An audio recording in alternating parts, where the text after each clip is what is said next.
Jared Morris, welcome to the show. Hey, man. I'm excited about this, dude. It's 2 years in the making. How long have we known each other? 2010.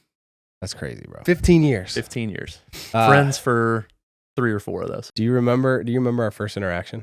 Man, that's a really good question. I'll tell you the first interaction that stuck in my head, which was not our first interaction, but it was Liberty Bowl. Oh, yeah. That was a powerful moment. Well, all right. Indulge us in sharing the background of Jared and Andrew. And how we got to know each other. Yeah. So your story, I don't know if you've even publicized your story about getting to college and getting on the team, but it was all because of Rayshawn. That's right. Which was wild. I remember you actually doing like a little sermon before one of the games that Brother Brown asked you to talk about. So that was cool. Just the fact that you got there. But, July of 2010 was when I got to campus. Mom dropped me off, college starting, freshman dorms, old school Dyer, which was just garbage. There at Vanderbilt University. So that summer semester was definitely our first interactions of some kind. I don't think you were in any classes of mine because you were starting engineering. Yeah. And I had no desire to go that route, in the slightest. You did the football degree? No, I did not do HOD, sorry. I did communications. Gotcha. I was planning on doing sports radio for a living. Wow. So that was not my first time behind a mic, anything like that. So that was where we started. 4 years of college. You redshirted freshman year. I did not. Yeah. So you had an extra year after me. And, it's all history after that. Yeah, we played a Vandy for 4 years together. There were highs and there were lows. For sure. The Jared Morris that I know now looks and acts very different than the Jared Morris I knew then. We could put a picture of Fat Jared right here. Oh my gosh. For everybody to see. I've got some good ones. What was your max weight that you were at playing football? Max was like 320. Wow. I stayed around 315 for senior season. So we're going to be talking a bit about food, but one of the iconic things that I remember Jared doing is he would lay in his bed and eat cereal out of his chest cavity that he would pour cereal and milk into. And it was, that stuck with me. I have that picture on my phone. But you know what else stuck with me? So I showed up later to Vanderbilt than everybody else did. Okay. So you were not there in July. Well, I was there in July. Okay. Bobby Johnson, our coach, retired, but I didn't know anybody until that first day on campus. Yep. And so I felt like I was way behind. Oh. And I had a bunch of insecurity, didn't feel like I belonged. But I remember, I think it was probably a month or two into being at Vanderbilt. We had some like penalty exercise we had to do. We had to push the Gator four-wheeler all the way across the field. Yeah. And it was a competition. And I don't know what happened, but I remember afterwards, I had beat somebody in that challenge. Okay. And they were like, I can't believe I lost to East, which was feeding into my insecurity. Of and course. you're like, I don't know, dude. He's athletic, dude. He's an athletic guy. And I was like, Jared's freaking got my back. Here we go. Dude. He's got my back. But honestly, he's like little positive momentum encouragement like that, where I was like, dang, I really needed that. Because I was about to transfer out of Vanderbilt. No way. Did not like it, dude. Wow. Tore my hamstring. You remember that? And then the coaching change. Robbie Caldwell did not like me. Yeah, that was the low. That was the low for sure. I thought about transferring after the season. Oh, bro, it's brutal. Yeah, that was tough. So we played a Vandy, and then probably took like 2 or 3 years where we didn't speak as much. Yeah, for sure. Is that fair to say? No doubt. I don't think we got really close till probably senior year when we had Dirty Dozen with Brother B and started connecting more on the faith side of things. Yeah, that was a good experience. But then the last 6 years, is that right? 5 or 6 years, we've been doing men's group together. Oh, no. It's that started, let me tell you, I remember because I missed I was late for the first one and I just started a new job. It was January of 22 when it started. Oh, it's only been it'll be 4 years. Wow. In January. Wow. Yeah. Yeah, you were late to the first meeting. I was late to the first. I had to move the first meeting because I had a work trip that came up, and then we had our mile punishment. You didn't right away. You did not like the rigidness of the group starting out. I did not. Yeah. I did not. I wish we had it more rigid now. I know. I know, it's funny. Yeah. Funny how that pans out.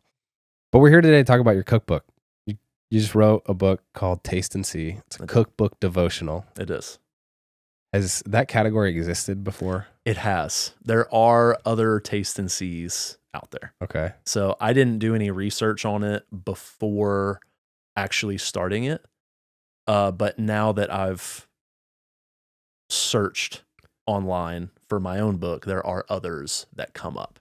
They're not anywhere close to the same, but they're same title, same idea, cookbook devotional. Okay. What made you want to write this book? There's a big story that's actually in one of the prologues of the book. So I actually wrote like 3 prologues of the book. One is about the cookbook, one's about the devotional, and one's about just the name Yahweh, which is all through the book. But easy answer is my wife. She's the one who said, you need to do this. I just got back from Jordan's wedding that we both were in, and I saw Pete Wilson there, who was the former pastor of Crosspoint. Crosspoint's the church that I now go to, and it's where my walk with Christ really started. And Pete used to say, he told me this, he used to tell people just taste and see, just give Jesus a try, just take a taste. And once you taste it, you're not going to want anything else. And I was like, that is really powerful. So I told my wife that, and she was like, you need to write a cookbook, and it needs to be a devotional, and it needs to be called Taste and See. And when she said it, I was like, I'm doing it. It just immediate click. Wow. And I went after it. Wow. Have you always enjoyed cooking? No, that didn't start till after college. Okay. What's your background expertise in that realm? Cooking or eating? Let's talk about both. I've got a lot of experience in eating. Yeah. My brother was actually doing dietetics in college, and he asked me to track my food one day. And when I did, it was on a Sunday after a game. And again, I'm 315 at this time. I used to do Chili's for lunch, $20 dinner for 2, all to myself with a skillet cookie. And then for dinner, I did an extra large pizza, garlic breadsticks, and a brownie. And he was like, dude, you can't do this. You're going to die. You're going to die if you keep doing that. So eating, I've got a lot of experience. Another funny story about eating. When I met my wife, I was literally training to do a food eating competition. I ate a 6.5 pound calzone. And when I told her that, she was like, I support that.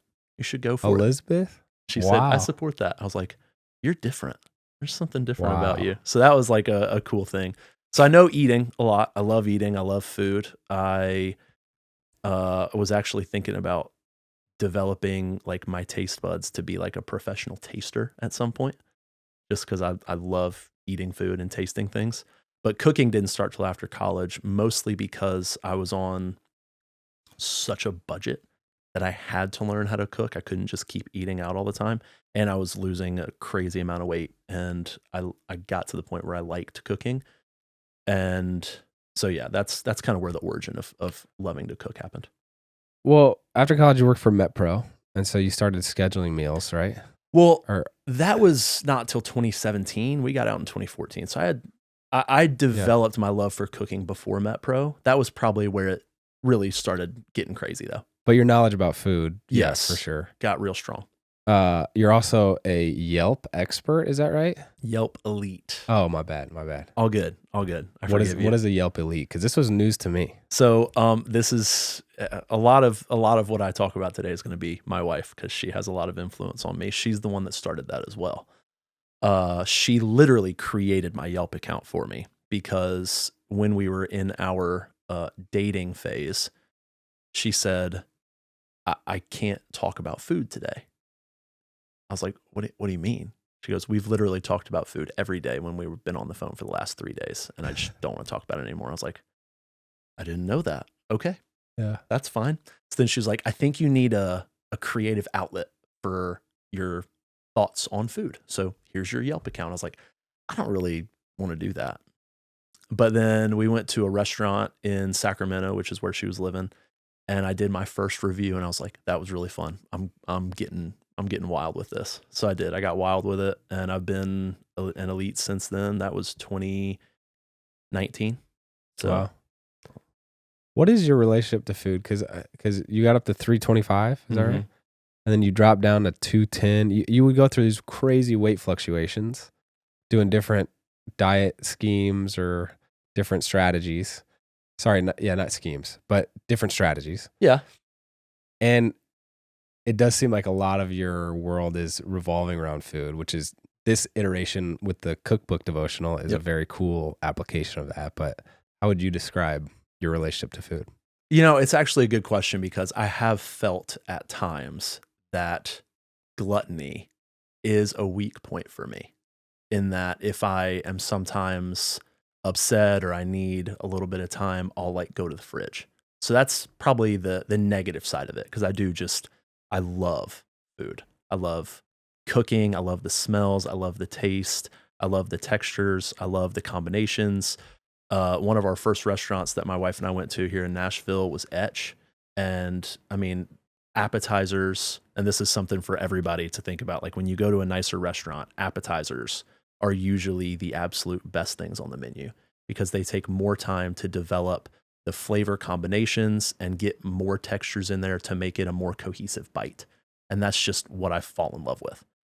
The real love for cooking and just food in general started with those old Facebook videos where you just saw the hands making the recipes and it was in really fast motion. And then they would finish. And I'm like, that looks so easy. I could do that. And so the biggest thing from the food aspect, not just for me eating, but also for my thoughts around it was I love to cook because it's my way of showing love. So I had a small group through the church that I would host at my house and I would make those recipes that I would see because I felt like I could do it. So I started to develop the love for cooking through that. And then I would give it all away and I would just take a bite.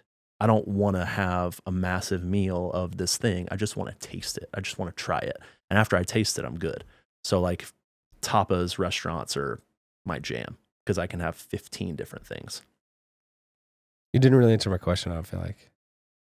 About what is your relationship to food? Like, I mean, it's a positive one. My relationship to food is I know I need it because it helps me survive. So if I know I need this thing, then I'm going to enjoy it. but I feel like I've not heard a lot of couples say that we spent the last 3 days talking about food on the phone. You know what I'm saying? Yeah. It was more me pushing the food conversation on her. I know, but it's fast. That's what I'm trying to dig into. I think it's a really unique aspect of you where it's like, I don't think about food like that. Yeah. And like whatever dopamine centers in my brain, I think are probably just like average tapped into by food. Not, Okay. you know what I'm saying? Like I'm probably more of an adrenaline junkie. I think about what can I do experiential wise to freaking crank that up. You know what I'm Yep. saying? Food seems to be that for you. For sure. Have you seen the movie What About Bob with Bill Murray? I don't think so. You got to watch it. Okay. There's a scene in there where he's at the table eating with this family that he actually does not know. He's a psychotic. And he's eating with the family of his therapist. And he's eating what the wife made. And he's literally just going, Okay. like the whole time. And that's what I grew up doing. I grew up eating a lot, loving food, enjoying it. My grandmother was a great cook. My mom was a great cook. So I always had home cooked meals and I always enjoyed them. And getting together, Family Style LLC is like the company that I own, that I started. And that's what the book is kind of published under. But that was originally a restaurant idea that I've talked to you about. Mm-hmm. And so Monell's is a restaurant here, family style eating. I just love getting around the table, being together. And so there's food associated with that. So I think maybe the dopamine is not as much about the food itself. It's about the community aspect. The reason I was talking about food so much with my wife when we first started dating is because I was on MetPro and I was going through like a crazy cut. And I was thinking all the time about what am I eating, when am I eating, how am I eating it, because I was on a very strict regimen. So that's why it was more that than anything else. Gotcha. Okay. I want to talk from a high level you kind of alluded to this earlier, the concept of tasting Jesus, and once you do that, you'll never want anything else. Mm-hmm. What do you mean by that? Like, is that true for everybody? I think so, but I think a lot of people probably would not agree with me there. Somebody told me one time that if you present the gospel to someone and they are offended, then you did not present it well. Because the gospel of Jesus is by no way and in no way offensive. It is the most inclusive, most welcoming, most loving message that you could hear. So I do believe that if you experience, whether it be through a relationship with somebody else, going to a church, understanding the message of what Jesus came to teach and preach, I think if you really take a legitimate bite of that and let it consume you, I don't think you would want anything else after that, because there's nothing else that feels the way that feels. So how do those concepts you just said and faith merge well with food? There's a lot of similar words that are even used in what I just said. Taking a taste, being consumed by it, letting it kind of permeate around you. When you think about a lot of the conversations that you read about Jesus having in the Bible is around a table. He has a meal with Zacchaeus in his home, and Zacchaeus' life is completely changed. He helps the disciples fish and they eat afterward. He feeds the 5,000. There's food involved with so much that Jesus did, because I think he knew that it's a very simple way to bring people together into a single location. I mean, think even about a tailgate at a football game. Like, you set your tent up, you cook your food, you have a table, and it's just like people come. Even through my church, I did a tailgate serve event where it was just like free food, and we cooked like this massive amount, and just people came up and ate. And it gives you the chance to create relationships and share the gospel and show, even if literally you're just giving food away, that in and of itself is a thing that Jesus tells us to do, is care for the poor. Caring for the poor, soup kitchens are all over the place because the poor need food. Something about the way you said that strikes me of how technology is like the antithesis of the table. Yeah. Where it's food is a simple way to bring people together to the same location. This is a simple way to get people separate through one interface, which... Well, whatever. I mentioned Monell's. They do not allow cell phones on the table. Really? At the restaurant. Describe Monell's. It's a Nashville staple for those who don't know what it is. I used to love going to that place. Is it still open? Oh, yeah. Kidding me? Describe it. It's a family-style restaurant. You walk in, it looks like my grandmother's house. Like an old Victorian, it's wood, creaky wood. Like you walk through this little gate in a garden, and it's a house. It's like, it's somebody's former home. And there's 3 tables. Each table seats 8 to 12 people. Yeah. Maybe 4 now. They may have expanded a little bit. And I bet they haven't washed the skillet that they use to fry their chicken in 10 years, because it doesn't need washing. It just has oil in it all the time. And they just skillet fried chicken and creamed corn at every meal. And then they change the menu. It's all you can eat, family style. They bring a basket and you pass it around, and you get to know people that you never would have known otherwise. I've got a funny story about Monell's. Last time I went, there was a news station that was doing a special on Monell's, and I did the interview for the news station. Wow, that is great advertising for Monell's. They really hit the lottery. One of the things you talk about in the book is how food is a way to break down walls so that the Holy Spirit can do his thing. Can you share a time when a meal led to this kind of breakthrough in that sense?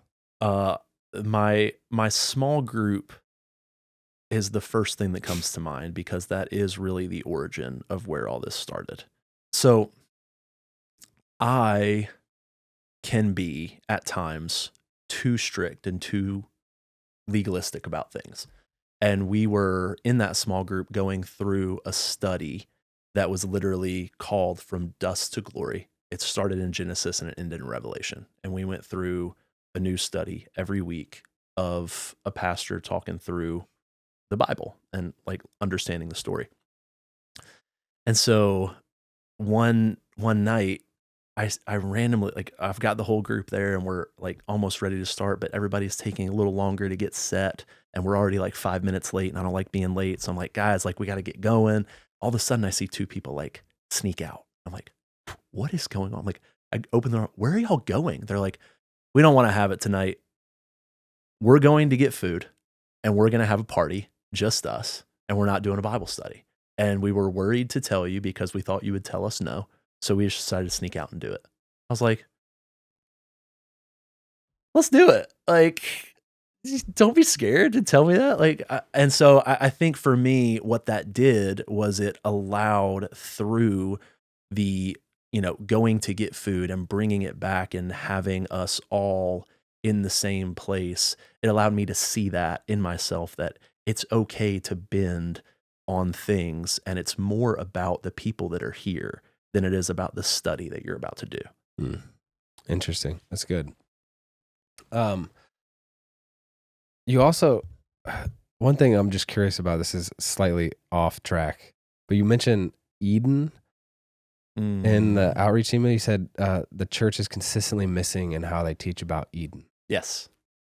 What do you mean by that, and how does that correlate to this? Because I got nothing there. So I part of me wishes I had this more in the book, because and we haven't gotten to the actual layout of the book yet, but the devotional is a year-long devotional. Each month has a theme, and each theme has 4 supporting verses, usually. There are a couple of months that there's only one verse that I get a little more expository on.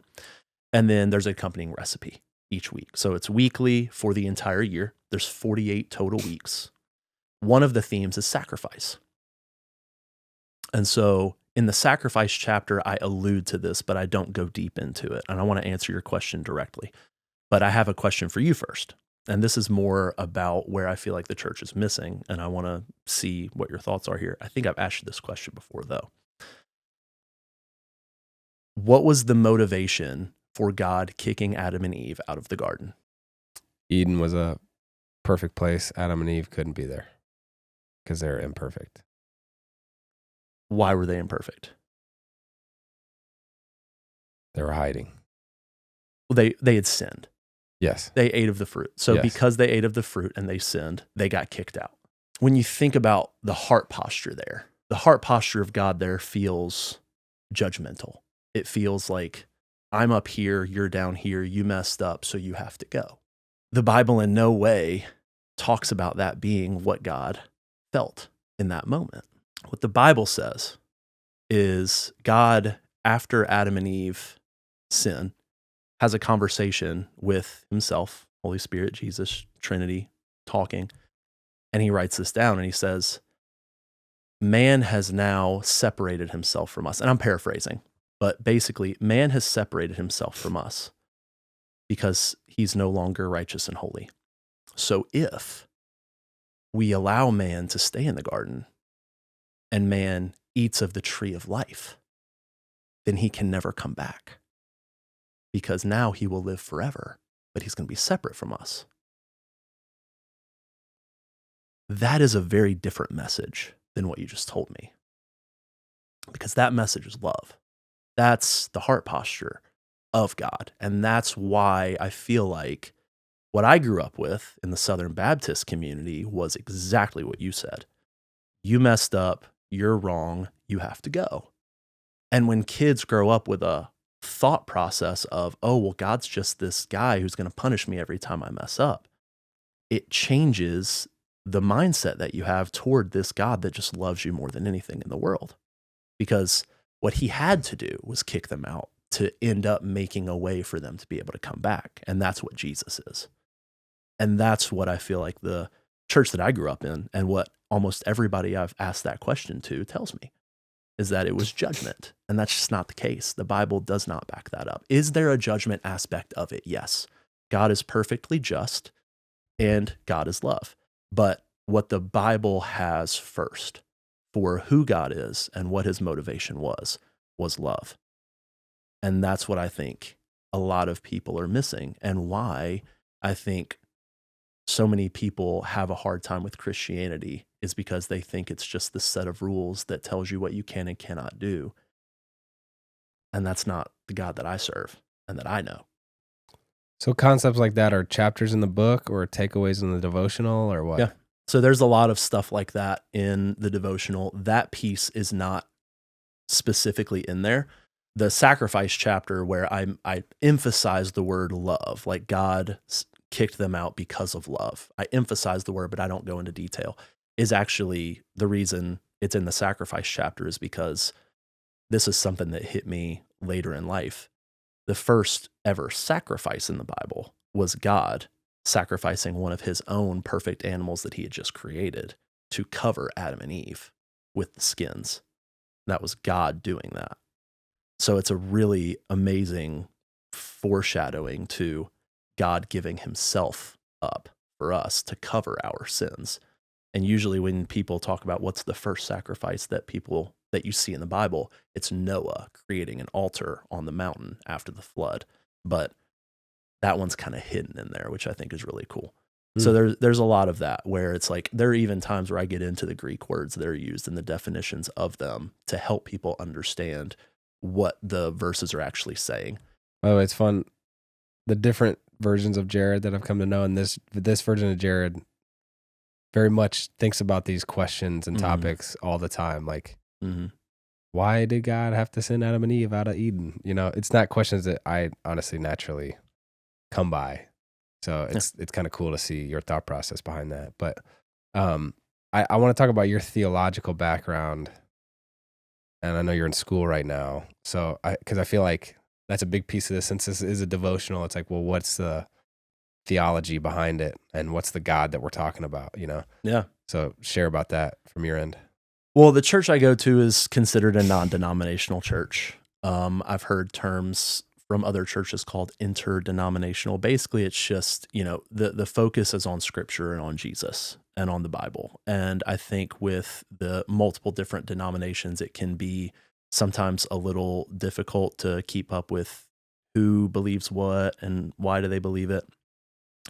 But for me, I try to put everything through the lens of, what does the Bible say?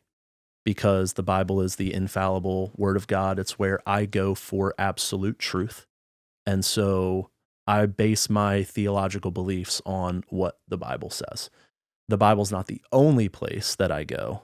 And there's a verse in Proverbs that says, look at the ants, or study the ants, you sluggard, I think is what it calls. So that's basically like a verse that a lot of people point to that say, God doesn't want us to only look at the Bible for what we end up knowing and believing and how to gain wisdom, but the Bible's the first place I'm going to go.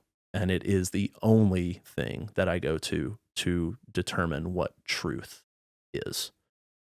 So that's where my theology is rooted, is in the Bible. And it's through my church that I am going through seminary. It starts, as we're filming this, it starts next Monday. But, it's going to be a 2.5-year journey. It's going to be a full master's degree, Master's of Arts in Ministry. That's through Asbury Seminary. So there's a partnership that we created, and it's going to be like a really cool group learning cohort. Wow. I'm so stoked. And the ultimate goal is to get a doctorate? Mm-hmm. Get a doctorate, become a professor at a seminary. That's the thought of being able to teach and talk about Jesus and get paid for it is something that gets me like crazy excited. Have you heard the term ikigai? I have, but share more. Yeah, so it's this Japanese term that they did a study in this region of Japan that people consistently live to over 100 years old, and they wanted to know why.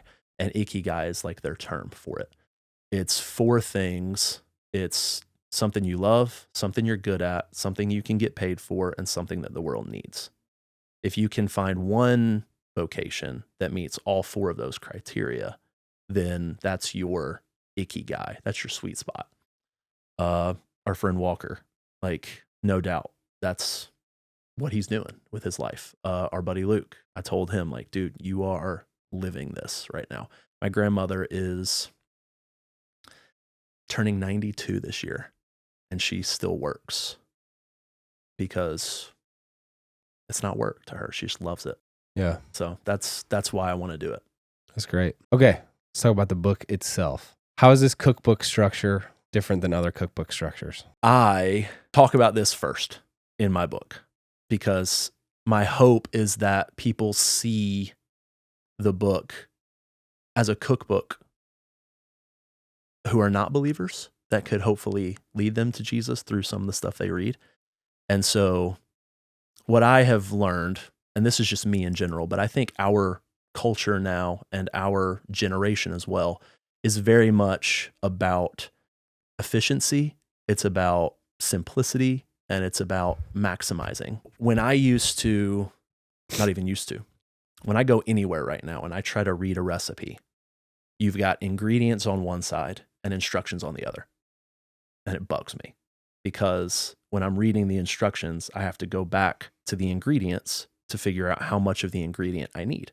And then when I go back to the instructions, I lose my place and then I forget. And it's like I have to go back and forth 2-3 times to make sure I'm doing it correctly. And that bugs me. And the reason they would do that, I did some research on this. The reason they did it that way is because used to what people would do is they would separate out all the ingredients into like 12, 13 different little dishes first. And then if you've already got them separated out, then you can read the instructions and, it is pretty easy. But nobody does that anymore. Nobody separates their ingredients prior to cooking. The ingredients are separate and then added, separated, then added, because you don't want to, have 50 dishes all around your kitchen. Now, some people are still that way, and, that's fine. It's not like there's a right way, but that's never how I cooked, and that's never how I wrote my recipes. So every recipe in the book is like 100% my own, to the point where when I was doing these recipes and getting the pictures for the book, I even tweaked the recipes a little more before I got it to like that perfect state that I felt like it was. But the difference with my book is that it's written as a narrative. It's written as a single train of thought that you can follow instead of having to go 2 different places to figure out what you need to do. So an easy example that I give in the prologue is just making a peanut butter and jelly sandwich. If it was the traditional way, it would have one column that says ingredients, 2 slices of bread, 2 tablespoons of peanut butter, 1 tablespoon of jelly. And then over here, it would have the instructions, separate the bread, spread the peanut butter, spread the jelly, put them together, eat. But for me, it's like, get 2 pieces of bread, spread 2 tablespoons of peanut butter onto the bread, spread 1 tablespoon of jelly onto the other side, put it together and eat. So it's a single train of thought instead of back and forth. It's so much more efficient. It's so much more simple. And the other critique I've gotten from that style is that it's going to be harder to shop if you do it that way. So what I did was I added an extra indentation and I bolded the actual ingredients. So that way, when you're shopping, it's easy to see these are the ingredients I need. But then when you cook it, you can still read it as a narrative. It's a game changer. Jared is known for his passionate opinions on things such as the layout of cookbooks and also doing things in an unorthodox way. That's right. So that's right. It's good. Who did you write this book for? You mentioned someone who's not a Christian that loves food. Yeah, it's a really good question because it evolved a little bit. Originally, my thought process was that this was going to be a book that a group leader could use for a small group because that's where it started with me. And as I kind of continued to write it, talk to my wife about it, let her read some, she was like, I think you're thinking too narrow about this. I feel like this is really more of a personal devotional for a single person than it is for a group structure. Like groups is going to work, but it feels and reads more like a personal devotional. So who I see this actually being for is the head chef of the home.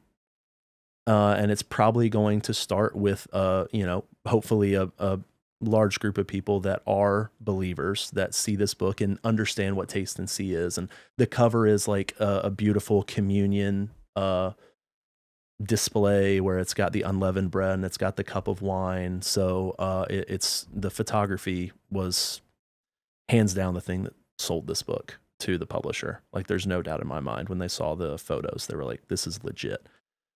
So I wrote this book for really anyone and everyone, whoever wants awesome food, whoever wants to learn about Jesus, like, that's who I wrote it for. But who I see the primary users of it being is the head chef of a home, because then what you can do is you can bring your family together once a week, which sometimes people don't even do that. They don't have like family meals at the table. And this could be a good opportunity to develop for the person doing it, it develops a muscle and a consistency of getting in the Bible, getting in a devotional, even just once a week. And that usually is going to open the door to more consistent Bible reading, which was a massive thing for my walk with Jesus. But then it also brings the family together once a week for something fun, whether it be an appetizer, entree, dessert. It's all in there. What is the most difficult part about writing a cookbook devotional? I think the feedback I've heard the most that people say, oh, that would have been cool, is somehow combining the recipe to the devotional. So there's a theme in there about love. And I have multiple verses about love. Well, wouldn't it be cool if the recipes for that week somehow had a love aspect where it was like the color red for Valentine's Day or something along those lines. Yeah. And they're just, because these are all my own recipes and they really are like, they span the gamut. There's everything in there. It'd be really hard to figure out how to connect dark chocolate brownies to a theme in the Bible. Like, I don't know where dark chocolate brownies fit in the Bible.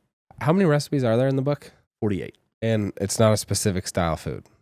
No.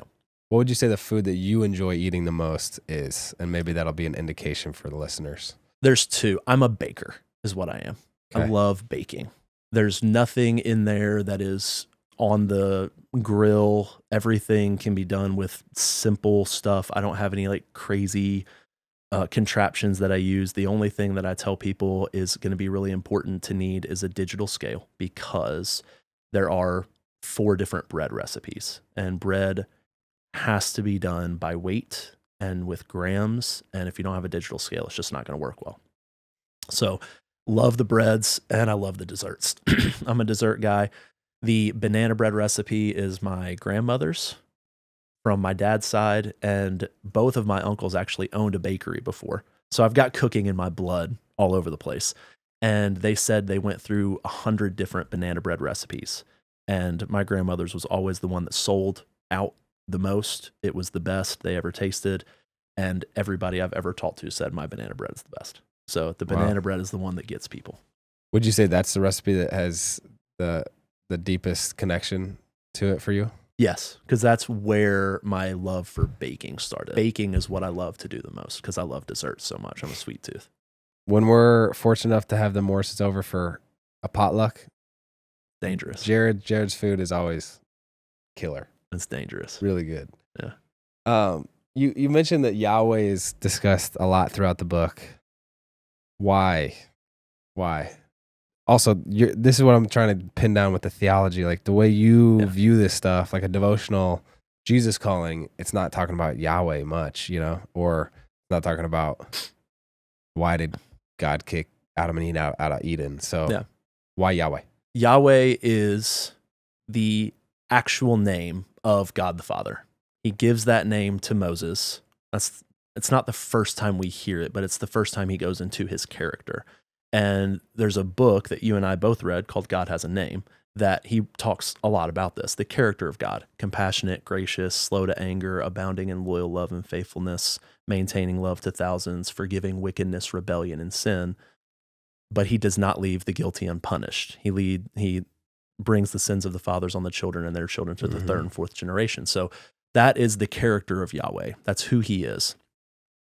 And the reason that I think Yahweh became taboo is because in ancient times, the Israelites were told, do not take the name of the Lord your God in vain. And I think I've heard somebody say this. I don't know who has said it, but somebody said one time, anytime you add to perfection, you get something less. So if the Bible is saying, do not take the Lord's name in vain, and they understand what that means, but they take it a step further, which is what they did.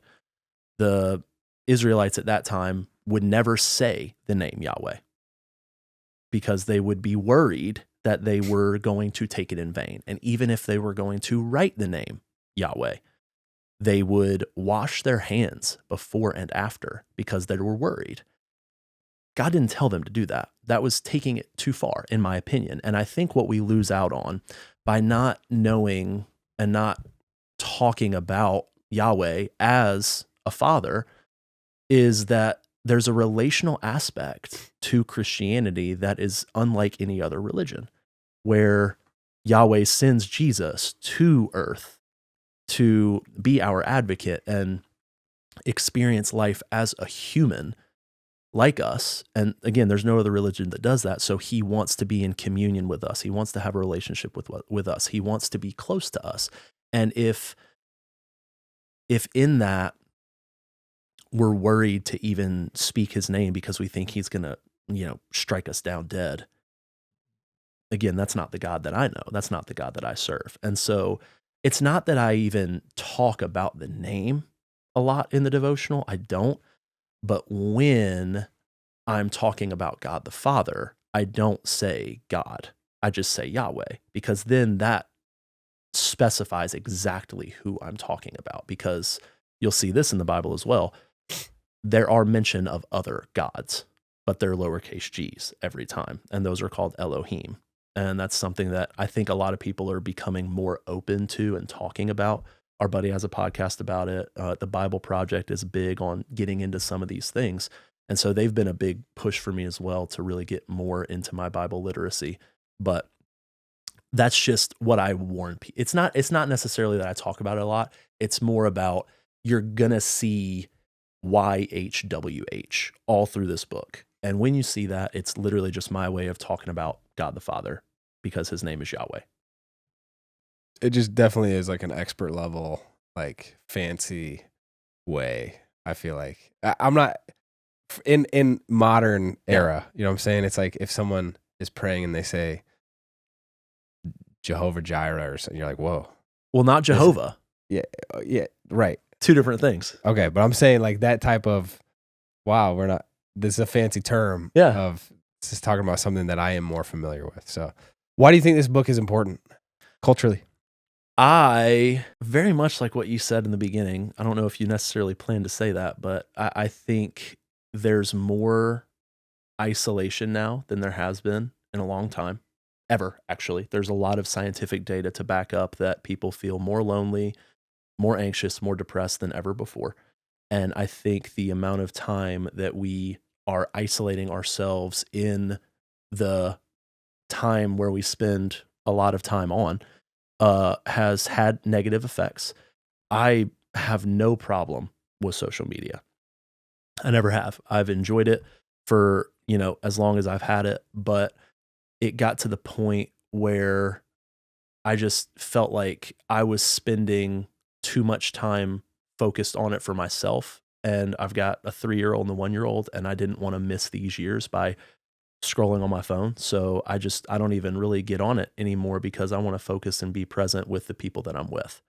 So I think when you take the time to be intentional about cooking a meal and bringing the family together or bringing a group of people together and enjoying the food and talking about something that is not surface level, not what did you do yesterday, but like getting into a deep conversation with someone and understanding like where's your heart right now? What excites you about life? Like figuring out who the people are that you're with is something that I was forced to develop because I didn't used to be that way. But my wife is better at that than anybody I've ever met. and she will, even with somebody she's known for a day, they will tell her something that is like deeply personal, and they just feel, for some reason, they feel comfortable and they feel safe to be able to do that with her because she's so good at kind of allowing those walls to fall. She doesn't break them down. The walls just kind of come down with her. And it's truly like a spiritual gift of hers, I believe. So I think this book is important because when you are intentional about getting together and when you're intentional about sharing food, sharing time, and getting to know the people that are around you, the relationship grows and you become closer. And I think that's something that everybody wants and needs, is deep connection, to be known and to feel like they are loved. One thought I've had is, if we're all made in God's image, then the more I learn and know you, Mm. in some ways, the more I'm coming to know God, No doubt. our creator. So it's like a really fun adventure where it's like, yeah, actually, we should be spending way more time on that than being entertained Mhm. or, I don't know, even like learning the academics of it, which I love, like learning all that stuff, which you can see God everywhere. Like if you could see God in nature, but Mhm. it's different because it doesn't communicate back. So it's like, it's more of this incomprehensible wonder that you see in nature. Whereas in humans, I feel like it's like an understanding almost of like, oh, wow, there's subtleties and nuances. And yeah. No doubt. All right. What's one biblical insight that's been blowing your mind recently? The thing that I've been gravitating toward more recently is actually some apologetic stuff, specifically how much you can see God in science. I'm really loving those conversations because it's very similar to what I heard a New Testament scholar talk about.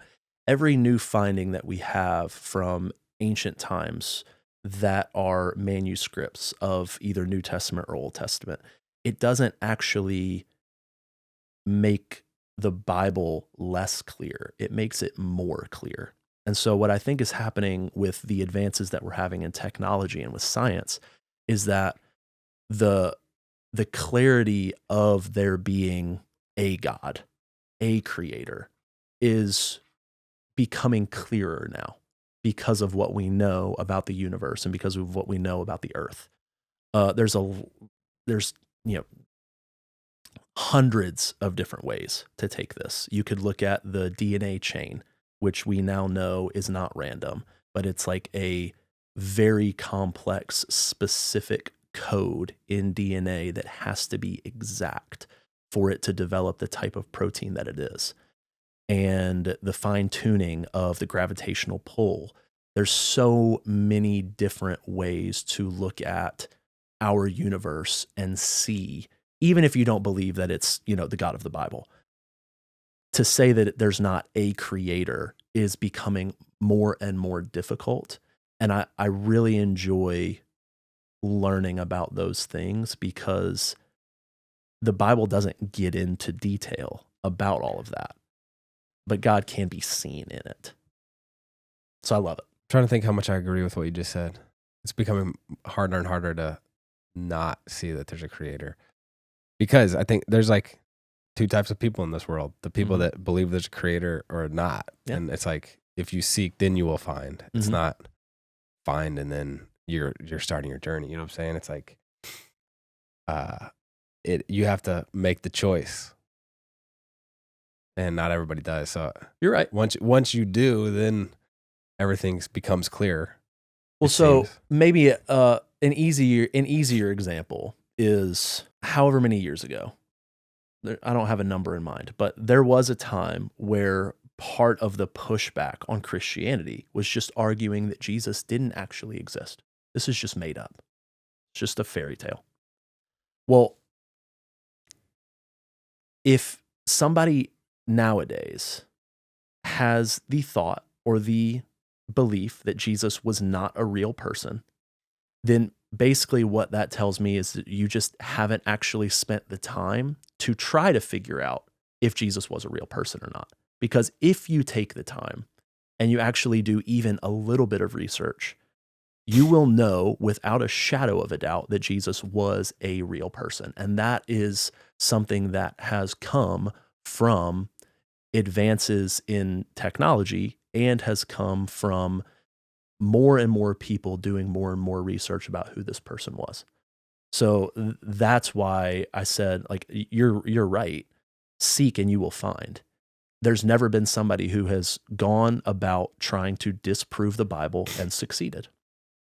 And usually when they do that and they go and they try to disprove the Bible, they end up getting saved because the evidence is just overwhelming for not only Jesus being a real person, but Jesus being resurrected. It's fascinating. I listen to all these debates on YouTube, and even like Jordan Peterson versus atheists or whatever, or Alex O'Connor versus Christians.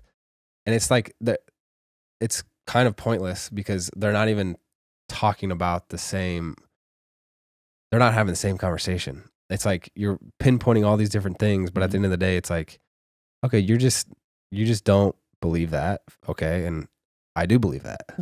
So I don't know. It's a fascinating standstill, but So it makes me think of a verse in Proverbs, and we talked about this last year when we went through it together. There's 2 verses back to back. Do not answer a fool. And then the next verse says, answer a fool.